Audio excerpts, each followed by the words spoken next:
So good afternoon, and thanks for tuning in this afternoon.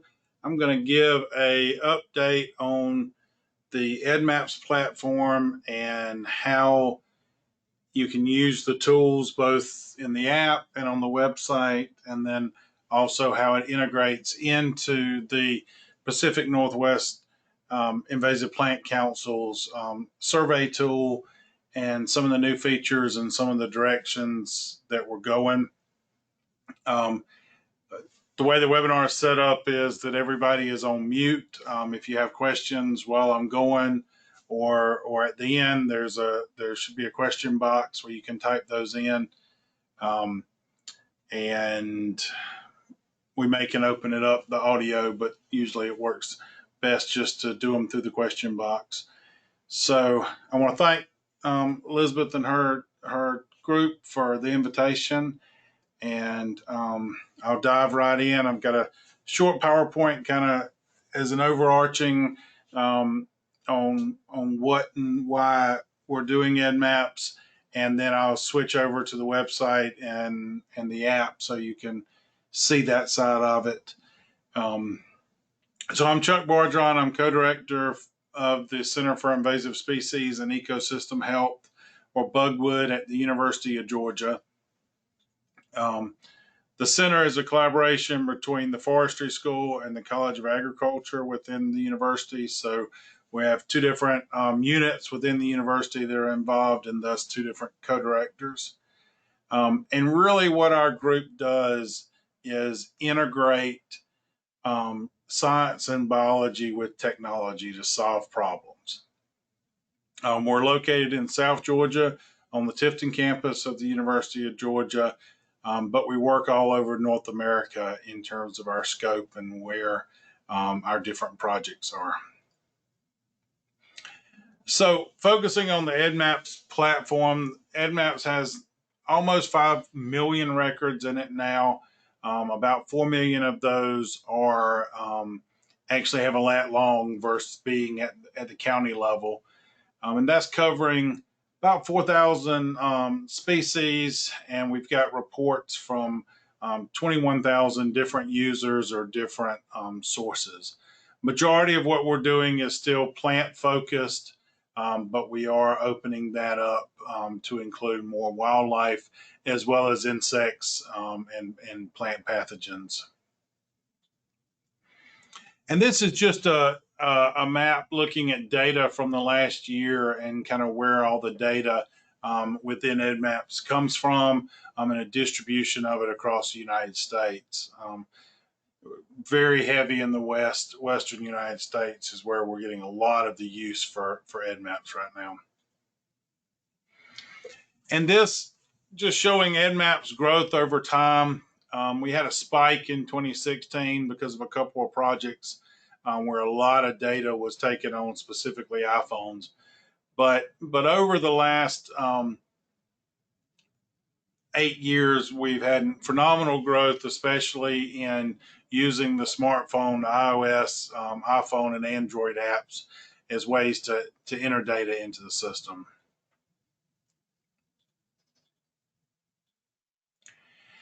But we're also collecting data and aggregating data and pulling in bulk data into EDDMapS. And that's an ongoing project where we're working with different groups to archive invasive species and pest data into the EDDMapS system.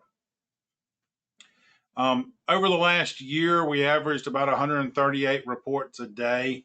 That was up 25 from last year, as well as overall seeing some growth in the system.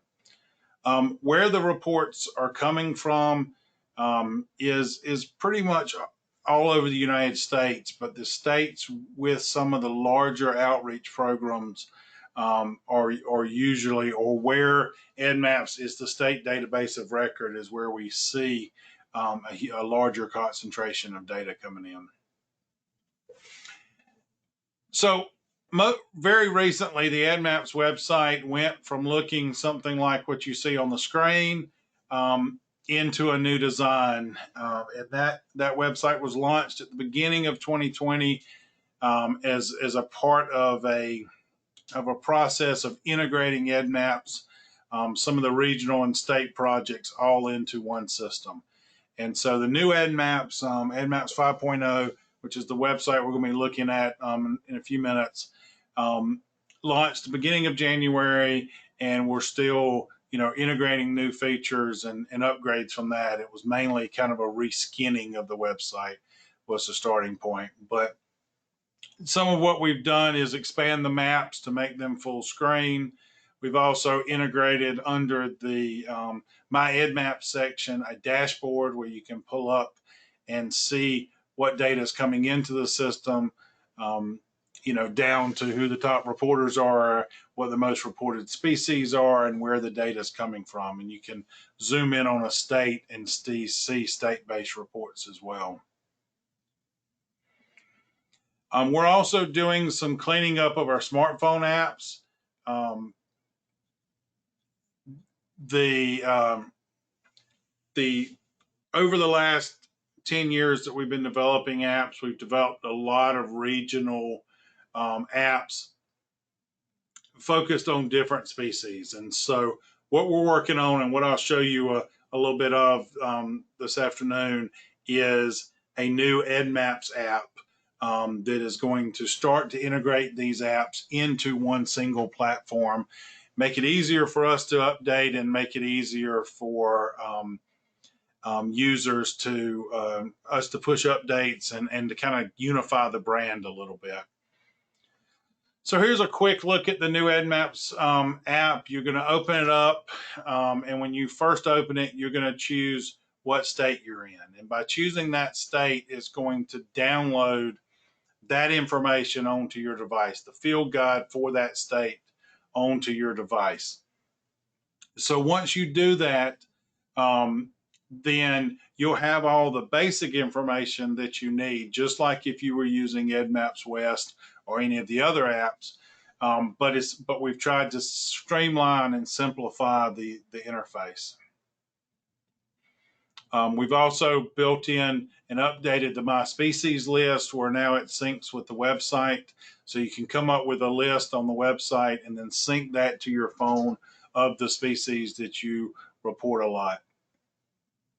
The mapping is now integrated into the app, so it's no longer going to a web page, just pulling the data and loading it onto the built-in Google Maps interface. And the big, really nice feature of this app is you've always been limited on what you report to what species were available in the app. And so with this new app, there's a new search function that you can do when you're reporting a species, where you can go in, type in a species, and even if it's not included in the app, it'll hit our server, it'll give you the species code for it and allow you to report it. So no more having to wait for the app to be uploaded before you can add a new species. Along with this new rebranding of EDDMapS, we're working on some new things. Here are some examples of some social media and some bumper stickers that have been done. But we're unifying around these two logos, a horizontal and a square logo, some standard color schemes, standard fonts, and we're working on some kits that you can download and basically add your logo to and use in your area for whatever you need to do. So there's going to be a resource online media kit that's going to be available through the EDDMapS website with the new all the new look and feel, and you'll be able to download those and edit those and brand those however you would like to. And we're redoing all the training materials that are already downloadable and getting those updated with all the new information. In the next couple of weeks, those will all be there. And we're looking at some other ways to do some short YouTube clips, some shorter ways to really show you what's going on with EDDMapS and make things easier and more standardized across the system. We will be having some online courses at some point where we can tie in certificates both for verifiers as well as for users that are using the system. So I mentioned there's going to be an EDDMapS app. There already is an EDDMapS Pro app.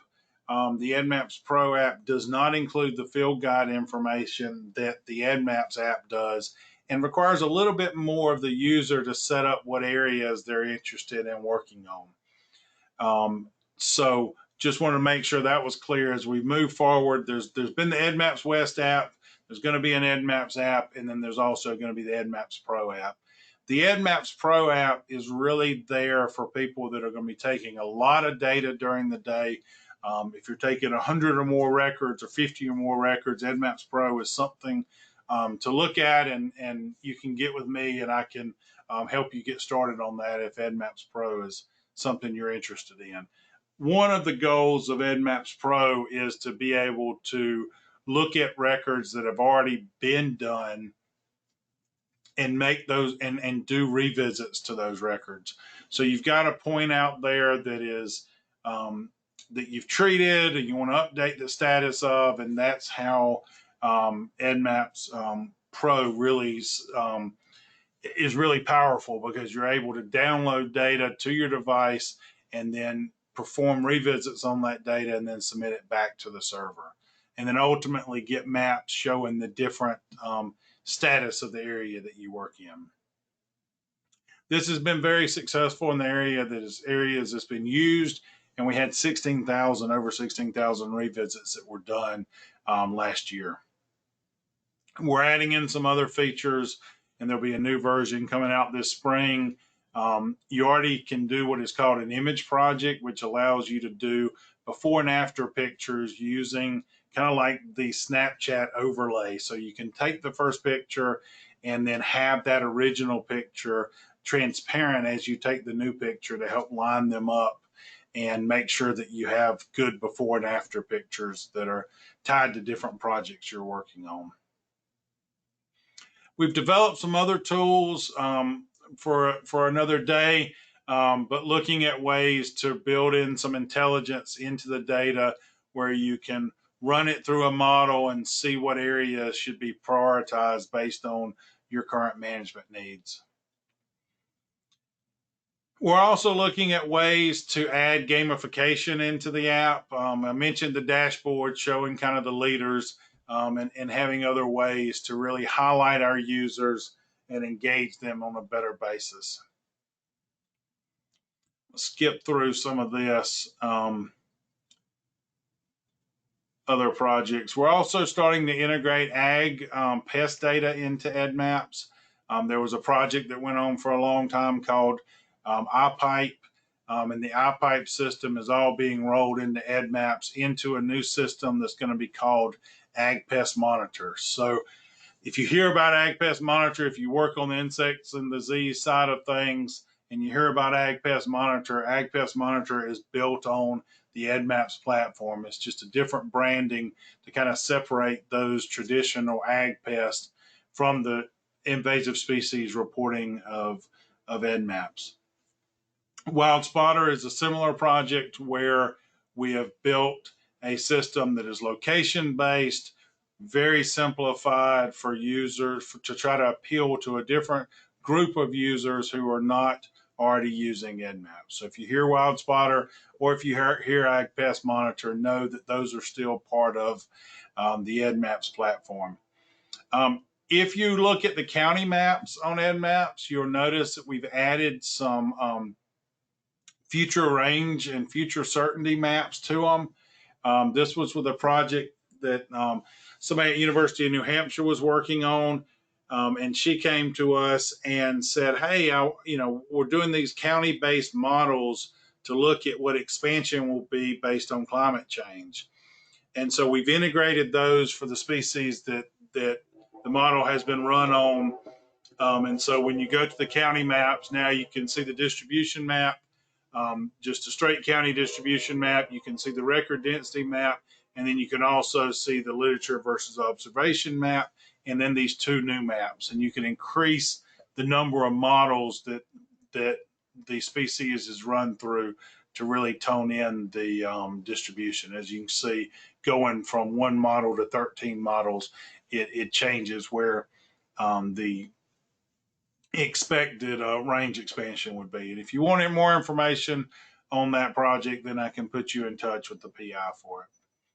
And then here's kind of the certainty based on the number of models of where the expansion or contraction would go. We've also been working with some other organizations to build some new tools, one of which was the updated NASMA mapping standards. This is just really a document that was updated in 2018 to really allow databases to better talk to each other. So part of the goal of this project was EDDMapS, IMAP Invasives, the USGS Non-Indigenous Aquatic Species Database, and the USGS Bison database all work together to come up with standards that we could agree on so we could better share data between our systems. And so those standards are posted on the NASMA website, and a lot of that is stuff that goes on behind the scenes just to make sure our data is compatible. The Western Governors Association has been working on a biosecurity and invasive species initiative, and we're very engaged with them on the development of the best way I call it is a Dropbox, not to use that brand, but a place where data can be dropped and then picked up by others. And so we're hoping early this year, working with the Western Governors Association, the North American Invasive Species Network, NIC, a government contractor, and Google, that this tool is going to be available and it'll make it easier for data to be consumed by EDDMapS and other tools. So before I switch over to the website, I wanted to thank the different supporters of EDDMapS through the years. And this is just a good selection of them, as well as my team at UGA. These group of folks, from programmers to biologists, help make all the stuff that you see happen on the web and in the apps. So wanted to thank them. For more information about the center, go to bugwood.org. And now I'll switch over to the website. So when you go to eddmaps.org, you start off, you get the home page. You can go through the different sections of reporting, distribution maps, species information, the tools and training, and the My EDDMapS section. One of the most important things to do is to make sure you can log in. And that, I joke about that, but it's a really important that that be set up, because you'll get on the app, you'll get into the field, and you will be wanting to start reporting stuff, and you won't remember what user ID you have. You won't remember what your password is. So setting up your account, if you don't have one already, is a key to the system. All that's required is your first name, last name, email address, and password. There are some options here. Are you a first detector? Leave that as no, unless you're part of a state first detector program. We also have the ability now for you to choose a state. As we grow with this new system, choosing the state that you want to focus on will be important, because we're going to start zooming the maps and some of the other features into that area.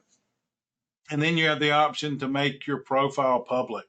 So if you want it, so when a user comes on the EDDMapS and they see a report and they want to see who made the report, then you can make your profile public, and that way your name will be linked hot to that profile. So once you create the account, then you can log into EDDMapS. Log in. And then that will allow you to go in and start reporting. So the first question that it asks you when you go to report is, what are you reporting? Since we're looking at plants today, you can choose plants, and then it asks you where.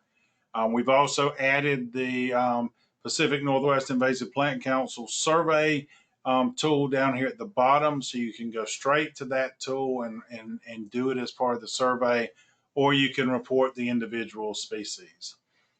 So if we go straight to the survey, it's going to open up and it's going to give you the EDRR survey form. And I'm going to go through this, but one thing that's nice with the way this was built is if you have existing data or if you collect data from the smartphone app, which we'll show in just a few minutes, then you can add those records to the survey. So existing data can be added, and it's going to show you those in order of the last one that was reported, as well as you can start a new survey. So it starts off and it asks you, okay, is this a positive survey or is this a negative survey? So we're going to do a positive survey today.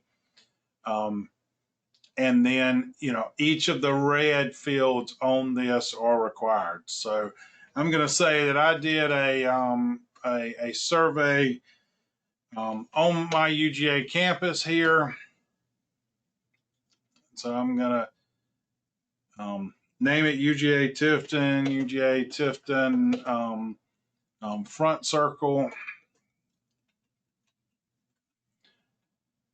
Total area surveyed. Well, I can click on this nice little button right here. And just because I'm familiar with it, I'm going to zoom in to where I'm located.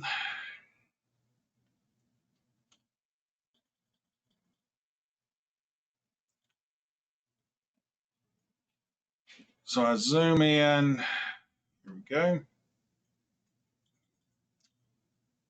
So, okay, well, I did this whole front area is what I surveyed. And so I'm going to draw a box around that.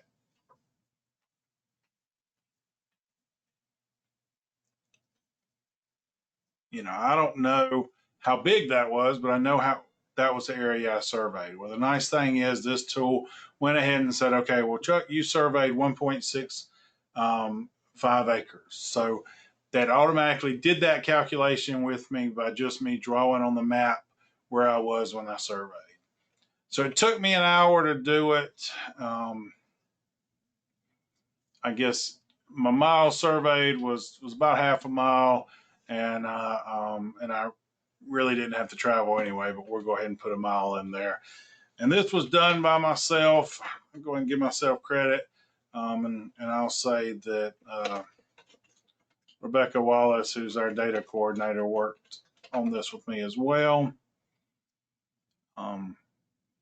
Make sure I've got my location here.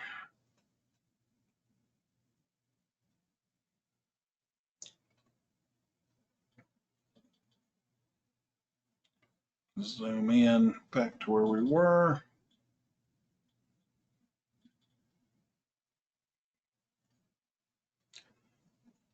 So now I can set my starting location if I want to, is right there. But let's start marking where our plants were. So right there, we had our first plant, and let's call that Chinese privet. And that was a 20 square foot infestation that was, let's say it was in the flower stage and it was on the roadside. I can upload pictures to go along with that right here.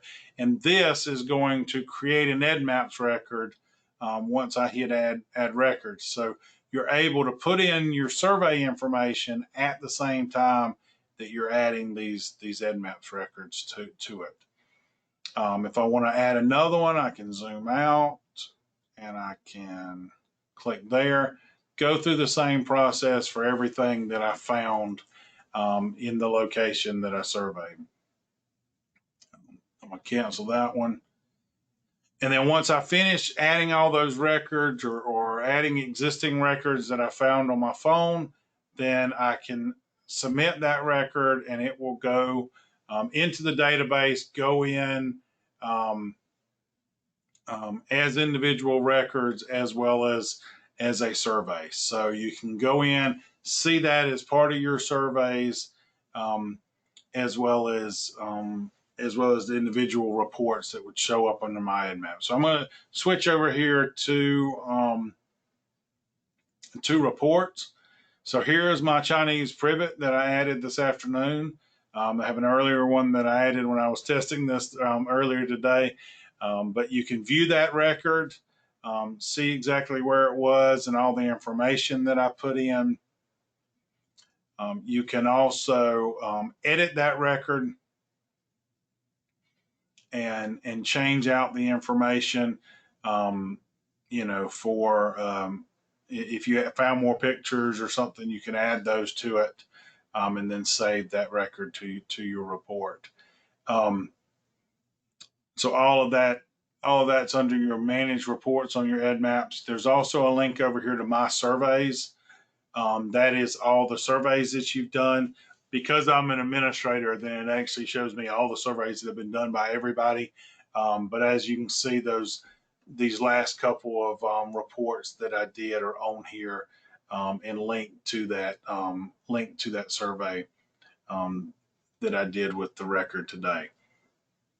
So all of that information is there. You can edit the survey information, view the survey information, get more information about it. And then, like I said, it will go into the review queue for the verifiers to verify those records and make them available publicly. So a few other things just to, so that's kind of a synopsis of how you do the survey. How you submit records through the website. You also, if you're not doing a survey, can just go on and say, okay, I'm in Oregon, and fill out the plant report form. Very similar form, upload pictures and submit those individually. On this form, you can draw polygons or lines as part of your report as well. You now can also say that you treated something. So if you're doing a treatment if you went out, found it, and treated it at the same time, you can go ahead and indicate that on the form when you're making the first report. If we switch over to distribution maps, then you can choose a species. Let's look at pepperweed. You can view the distribution at the state level, at the county level.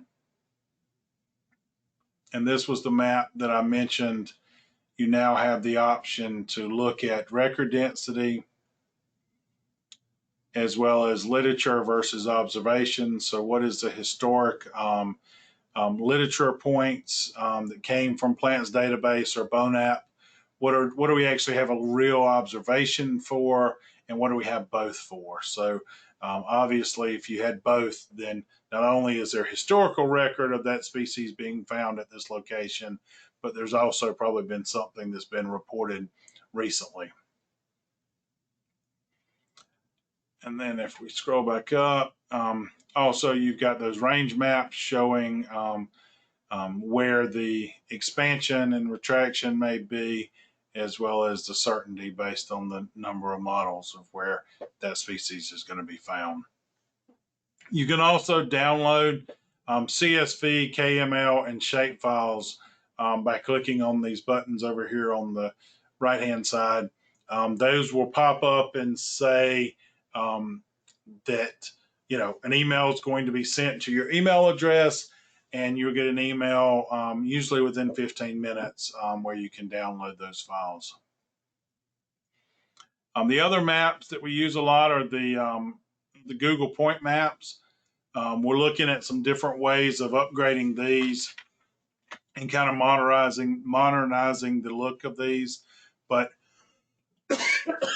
here's a quick look at that. We use clustering to make the map load quicker, but you can zoom in, and as you zoom in, those clusters start to break apart, and you can see the individual infestations as you move in. You can click on those as well and view more information about that record. So here's one from the U.S. Forest Service system located in Colorado. So you also have a list view where you can If you're looking for a particular record, then you can look at it this way and see them all in a table format. And then the species information page, where you can see more information about the species, as well as pictures of the species and who lists that species as being a invasive species or a noxious weed. And so, as you can see, we're linking back to the sources of each one of these.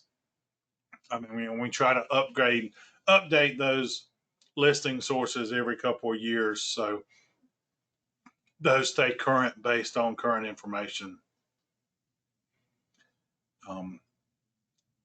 So that kind of bled over into the species information. We'll look at the tools and training. The biggest and probably the most important thing on the tools and training is the advanced query tools. As I said, we're updating all of these training materials to fit with the new brand of EDDMapS. We wanted to get all of that in place and then work on updating these. But the advanced query tool is a really nice feature. So if you're looking for something very specific, so I'm going to do a search. I know that Karen Rollins used to work here until she retired this fall. So I know that she has a lot of records. So I want to just get all her records regardless of what species. So I'm just going to do a search for her. It's going to come in and it's going to show me all 1,400 records that Karen has entered. Well, okay, so really am not interested in the records, in Texas and Louisiana and Mississippi. I really just want those records in Georgia. So I'm going to go back to the advanced query page and I'm going to search for Karen again. But this time I'm going to go down here and say, okay, I just want the records in Georgia. I'm not interested in all those other records.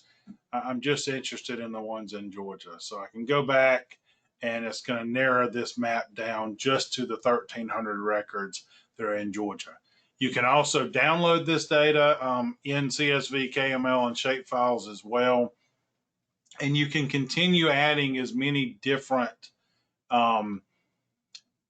query parameters as you would like. So if you're just looking for all of Karen Rollins' Chinese privet records, then you can go in, choose Chinese privet, choose Karen, and report those. And do the search. You can do it based on date range. You can do it. You can add multiple species. So if you were looking for all of the, let's say you're looking for all the Tamarisk records,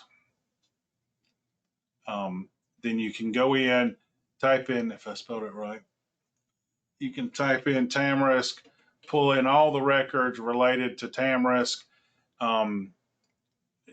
that have been reported at the general level. I want to do it as well as the ones that have been reported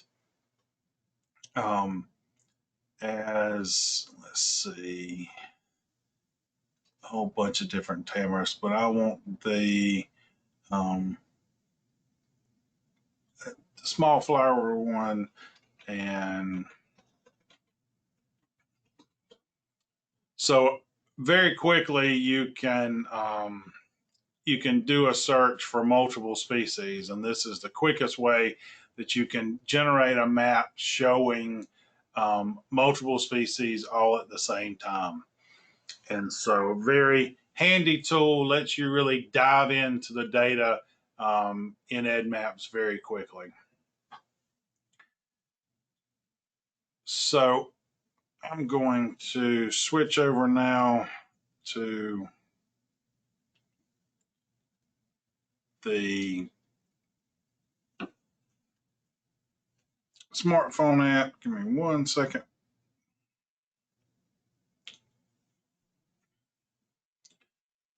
All right, so as I mentioned, there's multiple different apps that we've built over time. Probably the ones that will be most of interest to y'all are the EDDMapS West app and the Washington Invasives app. The Washington Invasives app is one that we inherited from the group that originally developed it and have been working with Washington Invasive Species Council to integrate it into EDDMapS. And so all of these reports now go into EDDMapS when they come in. But this is a very nice app with very good um, pictures as well as identification information that should work for most everybody on the call today. But you can go in and you can report a sighting.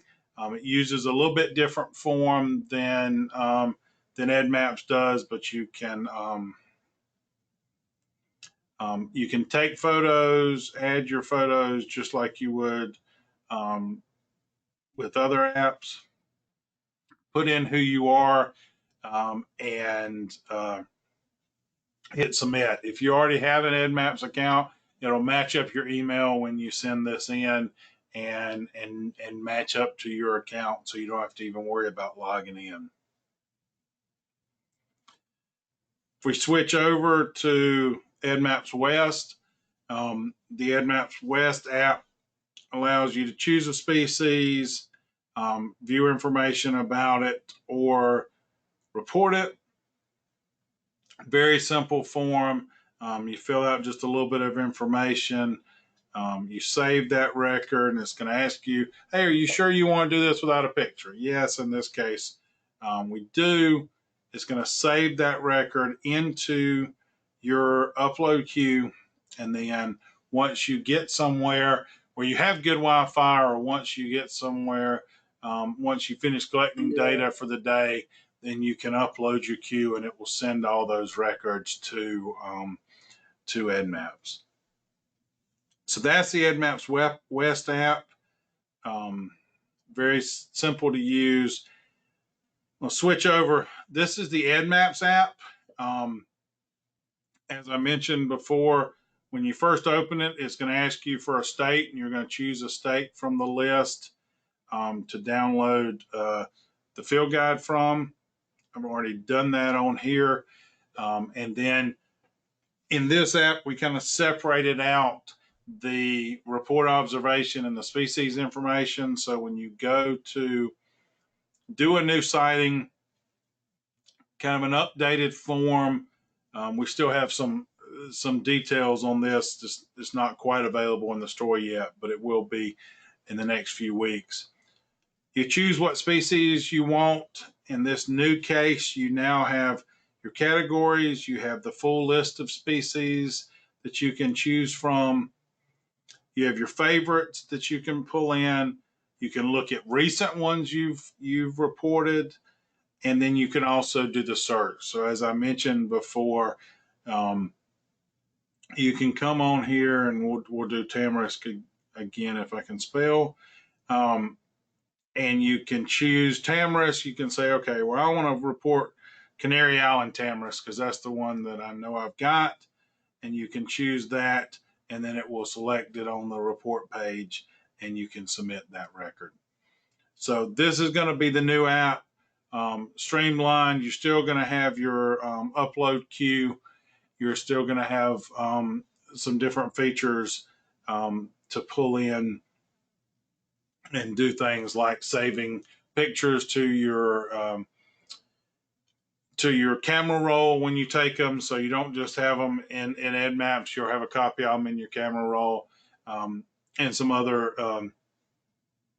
new features as well.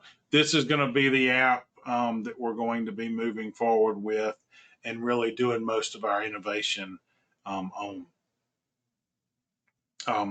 And then the EDDMapS Pro app, just to open it up quickly, the real difference with EDDMapS Pro is everything is from a map perspective. So you start off, you see a map, you see what's around you. You can use your current location, or you can draw a polygon directly on the map and then move on to the reporting form. And like it did previously, it calculated the area for you and went ahead and put that in. um, to the report. So those are really where we're going from the app standpoint. Eventually having these couple of apps that will be very easy for reports to go into EDDMapS and be made available for use with the surveys or just use for reporting. So that's kind of what I've got. Where we are, some updates. We've got some time if anybody wants to ask any questions or want me to clarify anything, I'll be glad to. A lot going on, but a lot of exciting things that I think will make everybody's life easier as we try to report invasive species in multiple different ways. So.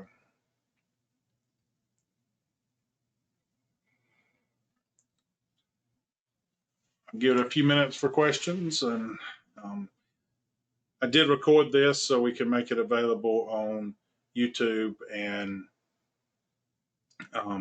other places. So first question, anyone can sign up and submit infestation who confirms these reports.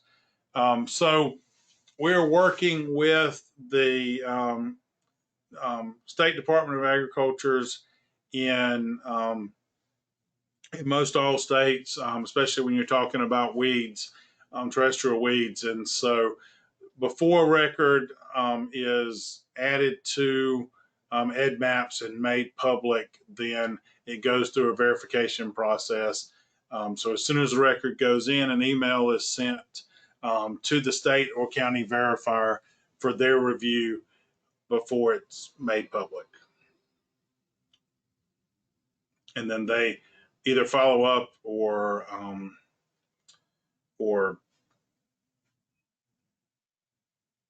based on the pictures and the location, then confirm them. Other questions?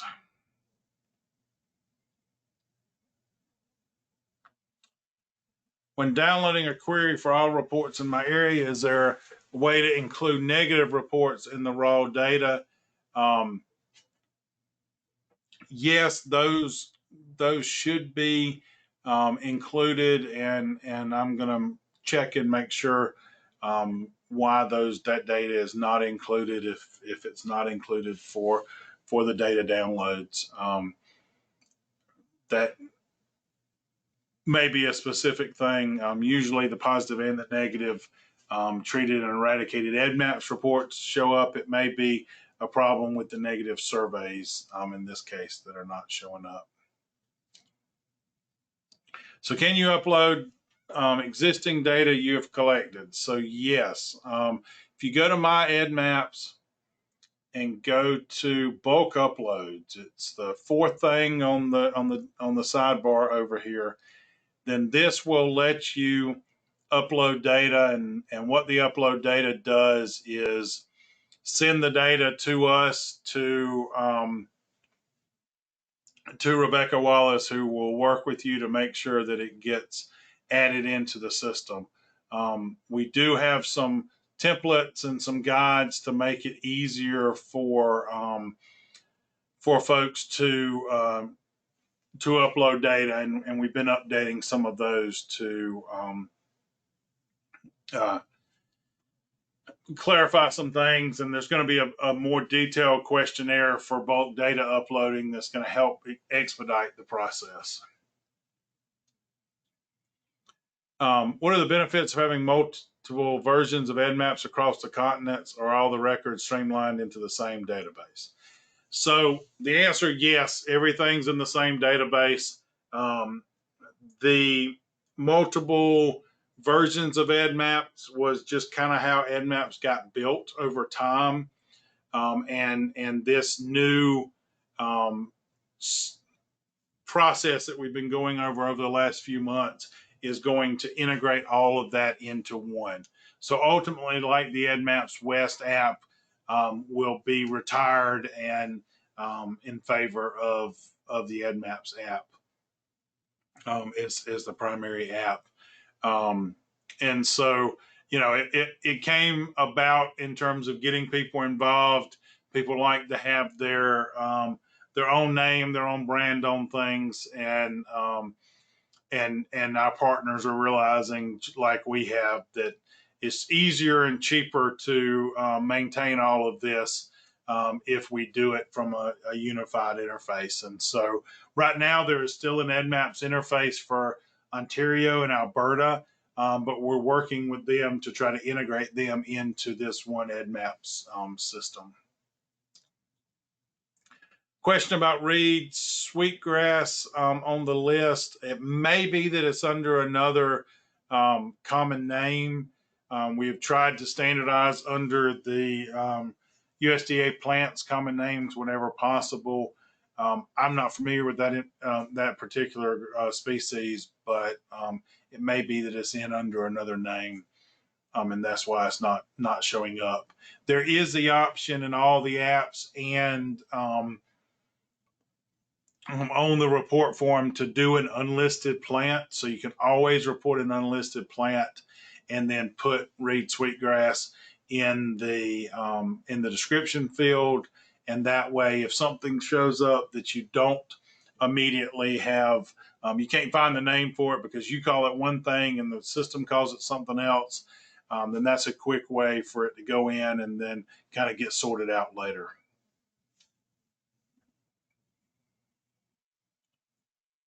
Other questions?